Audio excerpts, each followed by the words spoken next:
China, an ever-changing giant. Home of the world's oldest living civilization, this land was nearly stripped of its spiritual roots after 70 years of communist dogma.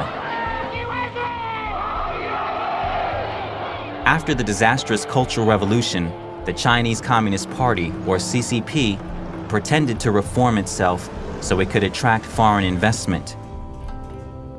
Now it is done pretending. It's critical the world understand the regime's agenda, tactics, and how to deal with it, or we risk being caught underfoot by the imminent dangers it presents.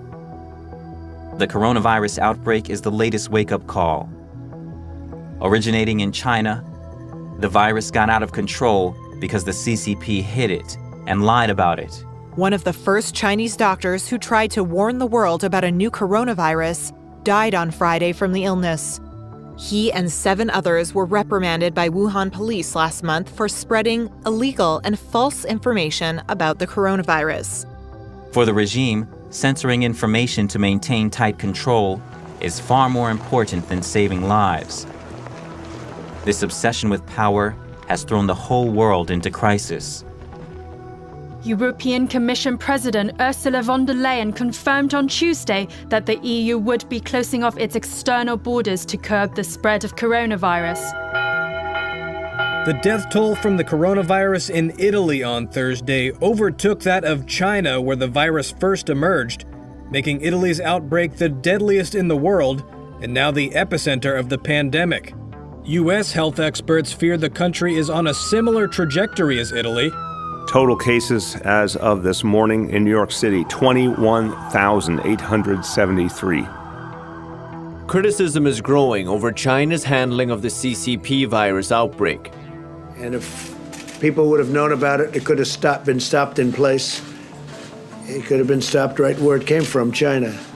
And the U.S. intelligence community has reportedly come to the conclusion that China's Communist Party purposely concealed their virus numbers from the start.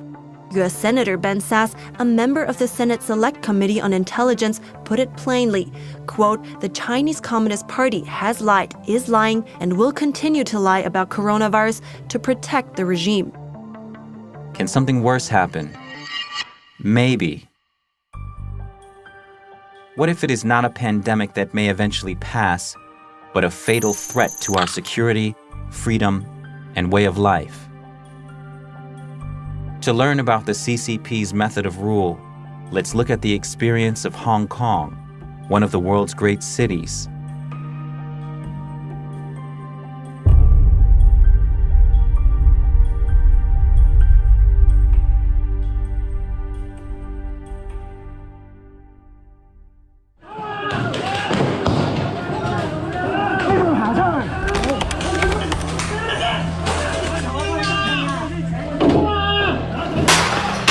Hong Kong's Polytechnic University was in flames on Monday as police laid siege to the educational institution turned fortress. It's 40 miles from communist China, the CCP, and they feel it. President Xi Jinping made clear will firmly support Hong Kong police in strict and rigorous enforcement of law. Don't test our bottom line. And if we have to respond, I believe the only option is to use deadly weapon. It looked like they were going to run over some patriots. He's got the M16s ready to shoot, ready to fire. Police just use the gun to shoot us, and there is the rule is that all the people want to escape. They don't have the warrior culture here. They're super peaceful here. Generally, they like to go to school, make money, that sort of thing. Super civilized. Hong Kong was once one of us, free and vibrant. It shared the core values of other liberal democracies. But after the handover, its freedoms have come under the CCP's constant encroachment. Hong Kong is different from a lot of the fights going on in the world. It is the large majority of all of Hong Kongers fighting against communist China, really, in the end. We are fighting for freedom and survival, okay? And the world should know, if Hong Kong falls, the whole world falls, okay?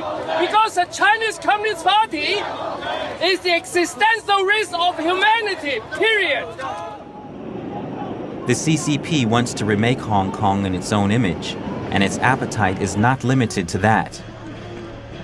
PRC, the regime in Beijing, is the most evil regime, if we leave aside the Soviet Union, since the Third Reich. The difference is that the Soviet Union and Third Reich didn't dominate critical global supply chains, including those providing life-saving medicine. In 5 to 10 years, we'll have virtually no manufacturing capacity left for generic drugs. And again, this is 90% of our medicines. Chinese companies formed a cartel, dumped it on the global market, and they drove out all the US, European, and even Indian producers. This was in the early 2000s. And once they gained dominant market share, prices went back up. What we've seen is not that China has become more like the rest of the world and that it's liberalized. We've seen it go the other way. The European countries have been naive about China for too long. It is a different system. And there is a risk that a different system tries to impose its system on other parts of the world. Before we realized it, the CCP had a death grip on our economy and had infiltrated our institutions. From the party's great firewall in cyberspace, or to that great wall of sand in the South China Sea. More repression, more unfair competition, more predatory economic practices, indeed a more aggressive military posture as well. If we do not meet this threat now, it's going to define our century in much the same way that the Soviet Union defined the last century. Learn from the Hong Kong experience, because we have been dealing with this giant for at least 22 years. We have what has been happening on the ground to illustrate and to demonstrate to you how the CCP can go about taking over all these institutions and values.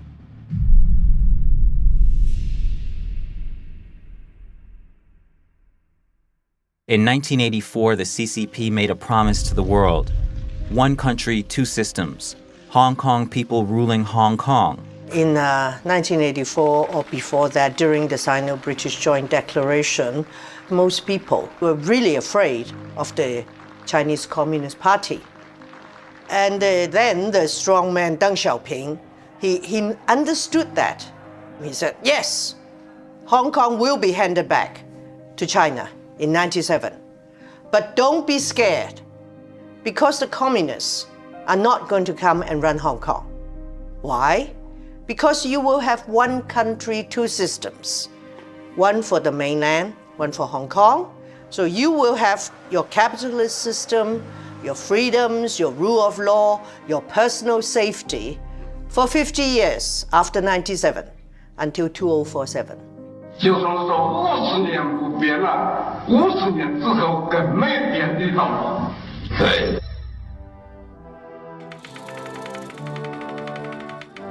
Now, Hong Kong people are to run Hong Kong.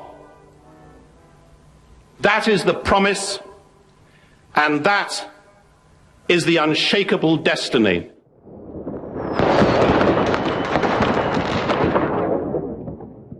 To the CCP, Hong Kong is a mixed blessing. It is crucial for China's international trade and foreign capital raising. But its aroma of freedom and persisting memories of the CCP's brutalities are considered poisonous to the CCP's ruling of mainland China.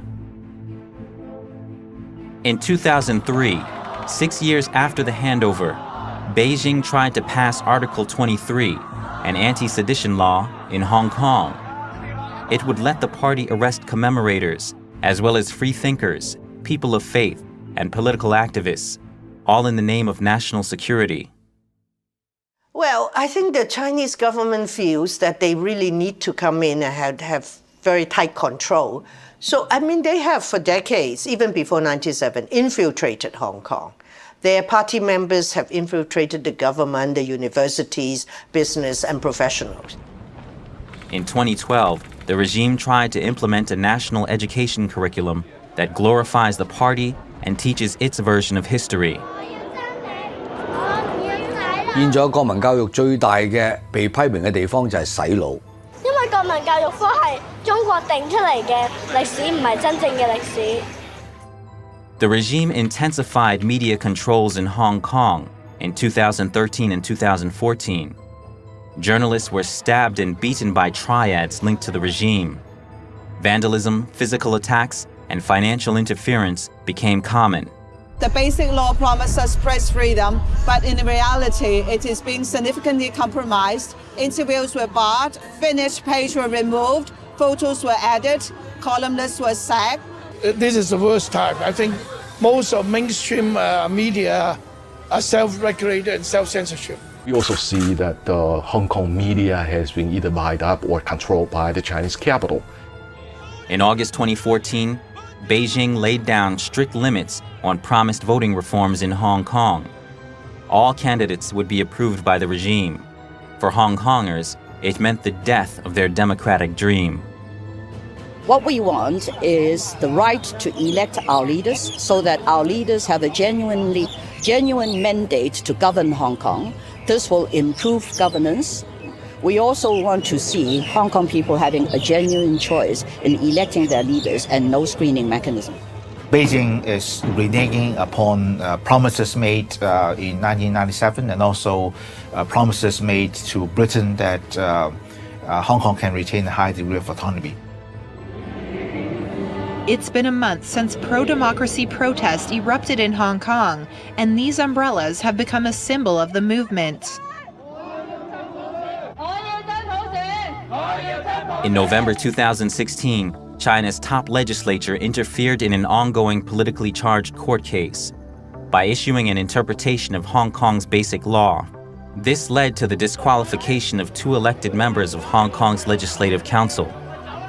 China's parliament recently made a rare interpretation of Hong Kong's mini-constitution, rebooting fears that Beijing is tightening its grip on Hong Kong's unique political process. It was unnecessary and would do more harm than good to public perception of the continued respect for the rule of law in Hong Kong.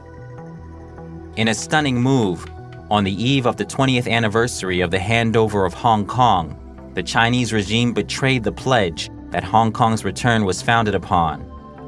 中英联合声明作为一个历史文件，已经不再具有任何现实意义。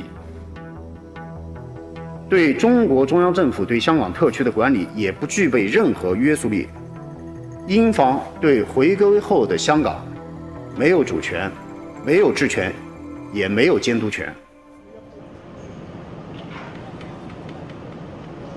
In 2019, under Beijing's urging, Hong Kong's chief executive tried to push a bill that would allow the extradition of Hong Kong residents and visitors to China. Over the 22 years after reversion of sovereignty in 1997, there have been time and again many breaches of the basic law, but not as seriously as on this occasion when they tried to send us back to stand trial in the mainland. This is a very important piece of legislation that will help to uphold justice. It would allow for the extradition of basically anyone that Beijing doesn't like. There, those extradited would be subject to the CCP's judicial system, which remains an instrument of control for the regime. Massive Hong Kong protests broke into clashes with police Wednesday as riot officers let off rubber bullets and streams of tear gas. You shoot the journalists! It's still Hong Kong, not China. You can say that this is the last straw off the camel's back, which triggers a very deep awakening on the part of Hong Kong people, because it affects every person who is physically in Hong Kong, including even foreigners. As happened before in China and Hong Kong, triad members seem to act on the regime's orders, attacking citizens and instilling terror. Hong Kong's political crisis has taken a violent new turn. This graphic footage came from a reporter who live streamed the attack at a rural train station Sunday night. After weeks of clashes between demonstrators and police, the spotlight has shifted to the territory's shadowy criminal network. Authorities say 45 people were injured in the attacks, with one in critical condition. Witnesses said police left Yuen Long Station when the violence started and then never responded to repeated calls for help. 前後起碼超過1個幾鐘頭。我對於警方係完全冇派人去嘗試控制個局面呢，係表示極度憤怒。More than apparent collusion between the police and the triads in that neighborhood, inexplicable. And the idea seems to be one of to shock, to awe, to terrorize. The terror rose further when police began random beatings.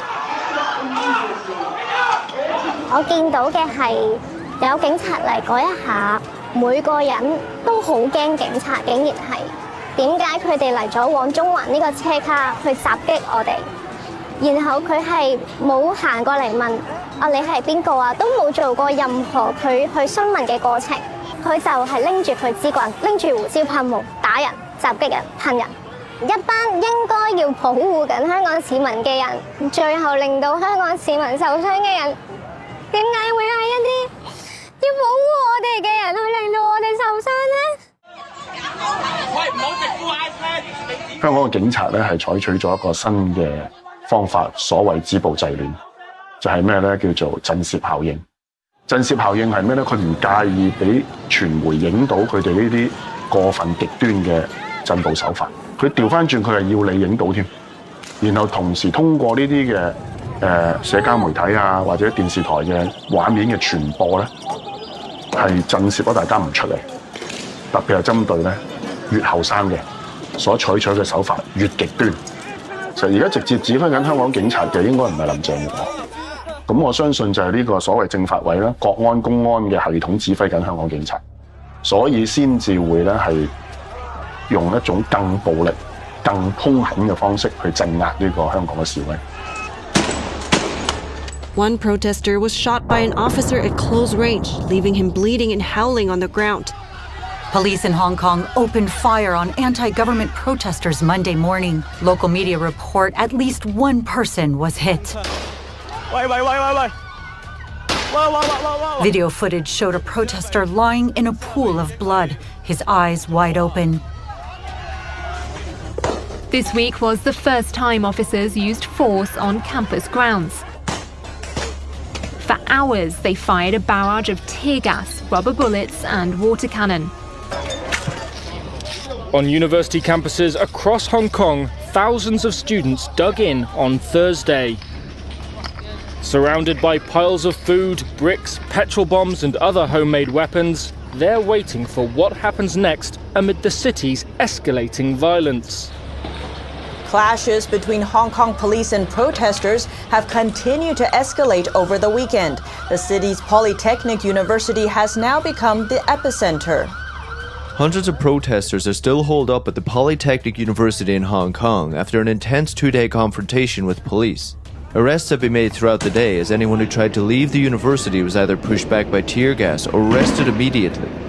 Some left through daring escape attempts. For those who have escaped, Hong Kong's police has a message. Let me tell you this, you can run, but you cannot run forever. Just like the day before, a man that was identified by us has been arrested. Criminals that have escaped will eventually be captured. 香港保安局局长李家超公布了警方统计的数据，指今年从6月到9月的自杀案件共有256宗，比2018年同期多出34起，而发现尸体案件为2537宗，比去年增加311件。Many of the victims are young protesters with questionable details surrounding their deaths. Christy Chan was last seen in late September on her school campus. After she went missing for 3 days, her naked body was found at sea. Police dismissed critics' claims that Chan died at the hands of the police force, saying there was nothing suspicious about the teen's death, calling it a suicide. 之前，一名蒙面港警在接受韩国媒体采访的时候，披露多个警报内幕，包括陈彦霖浮尸案、721元朗恐襲案，以及警察涉嫌強姦示威者等個案。好似啱所講，因為全裸嘅浮屍太少見啦，實在。即係一開始其實警察內部係懷疑係謀殺，跟住之後向公眾公開嗰陣就話係屍體發現咁樣。佢內部淨轉埋嗰個調查方向轉喺度屍體發現啦，即係禁止內部以謀殺方向去調查。民眾能夠普遍能夠感受到這種自殺是不尋常的，而且是年輕人，有的是撈起來都是背包，就是他的打扮都是黑衣服，勇武的那種打扮，那人們普遍感覺到恐懼襲來，感覺到中共讓你意會到這是中共幹的，他故意讓你意會到是中共幹的，但是沒有證據，警察說沒可疑，但是他也讓你感覺到這裡的很多破綻，就是說不是一單兩單，是這個時候密集發生的這些事情。So we're here at the Epoch Times print shop in Hong Kong. Just this morning, 4 masked men entered the print store at about 3:30 a.m. with gasoline cans and actually threw gasoline down on the floor and actually lit the print shop on fire, either in an attempt to burn the whole place down or as a threat to the people working in here.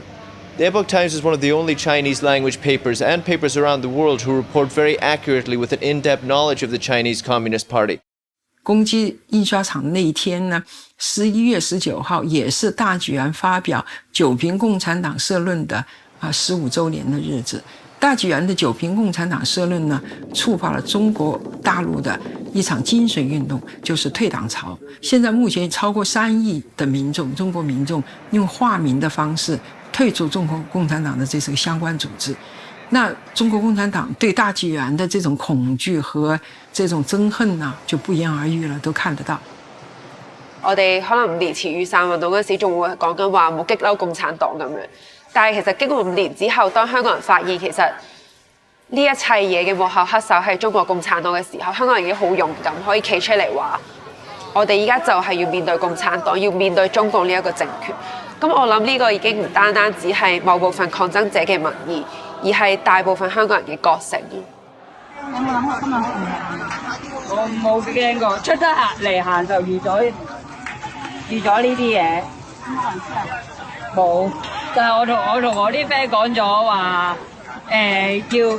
要遺書噶，即係講晒遺言噶啦。咩嚟㗎？講唔講得㗎？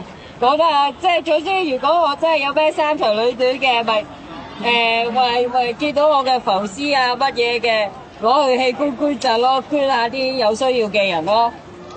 次次出嚟死就預咗死㗎啦，講真句。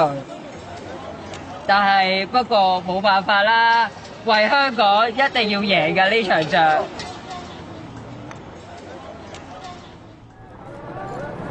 A lot of the people I spoke with, I asked them, I'm like, hey, the CCP is very intolerant, very inflexible, and they're not likely to grant those 5 demands. How long are you willing to fight for those 5 demands?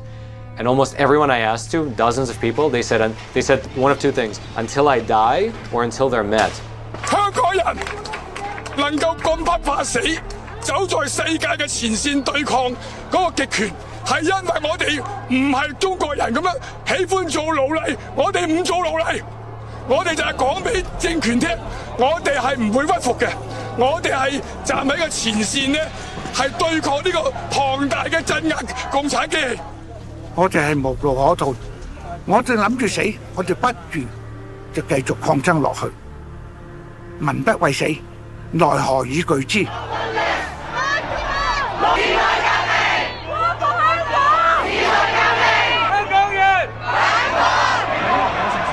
Well, I've seen other conflicts, whether it's Nepal or Afghanistan, Iraq, Philippines, Thailand, quite a lot years. And this is the only one that I've seen that amounts to Poland on the geopolitical gravity of the situation. Poland was the last straw for the Soviet Union. And now Hong Kong is that nexus of problems for CCP. This is an existential threat to CCP. The CCP has made many promises. In 1944, Chairman Mao told the visiting U.S. Army Observation Group, "The U.S. is our good friend, and the Chinese Communist Party's goal is to establish an American-style democracy for Chinese people." The American officers spent a year in Yan'an assessing the communist organization and their military potential.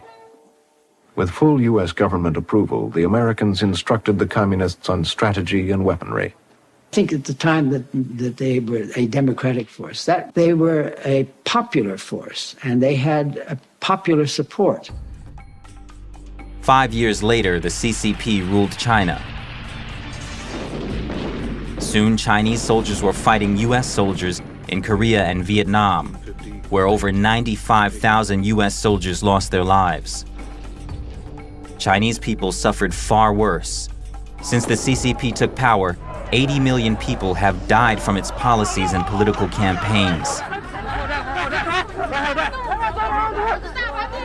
Despite its ongoing brutalities, in 2001 the CCP was granted entry to the World Trade Organization with the promises of reducing trade barriers, opening up markets, protecting intellectual property rights, reforming its legal system, and respecting human rights.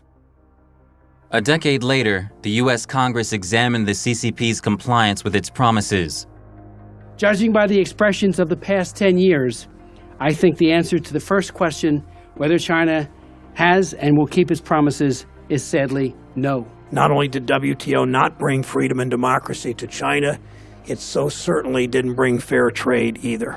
Given its size and economic influence, China's refusal to abide by many of its WTO commitments not only harms the U.S. and third country economic interests, but threatens to undermine the legitimacy of the WTO and the international rules-based trading system. Thanks to the CCP's entry to the WTO, it now has a global chokehold on the manufacturing of medicines and medical supplies. In early March 2020, in the midst of the coronavirus crisis, China's state-run Xinhua news agency published an editorial targeting the U.S.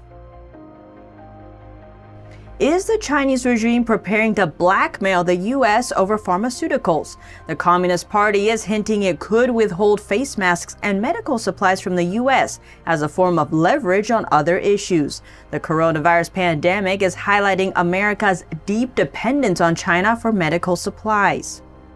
Since 2013, many countries have been enticed by the CCP's Belt Road Initiative, a global infrastructure development and investment strategy. China has positioned itself as an advocate of globalization and says its policies help the developing world. The aim of building the Belt and Road is to work together to face the risks and challenges facing mankind, realizing win-win cooperation and development together. Over 60 countries in Asia, Europe, Africa, and South America have bought into this vision. 中越两国政府关于共同推进丝绸之路经济带和21世纪海上丝绸之路建设的谅解备忘录。I strongly support President Xi's ambition to have mutually beneficial free trade agreements in place. The BRI initiative is something that will benefit the region and the world at large for decades and probably millenniums to come. However, as the truth of these glowing promises was gradually unveiled, enthusiasm dwindled.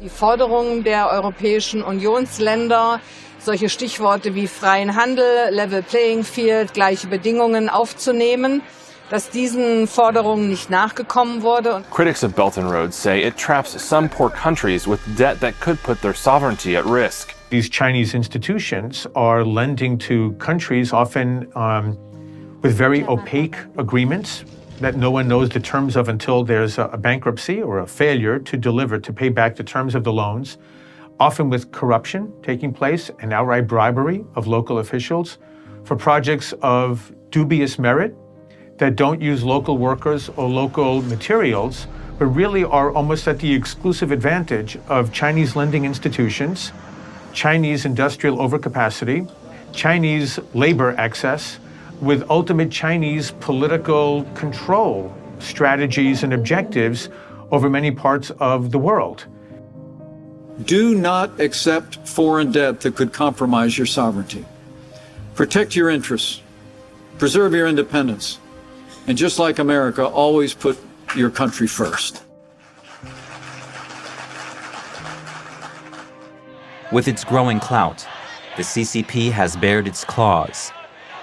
From its military expansion abroad to its control of more UN organizations, from its infiltration and coercion of international businesses, universities, news media, movie studios, and governments, to its public assaults on organizations and individuals who dare to criticize it, the CCP is attacking the vital organs of the free world, like a political incarnation of the deadly coronavirus.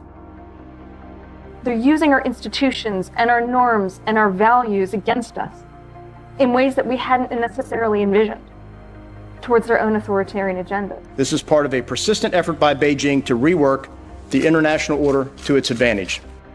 So I was telling our friends in liberal democracies that if you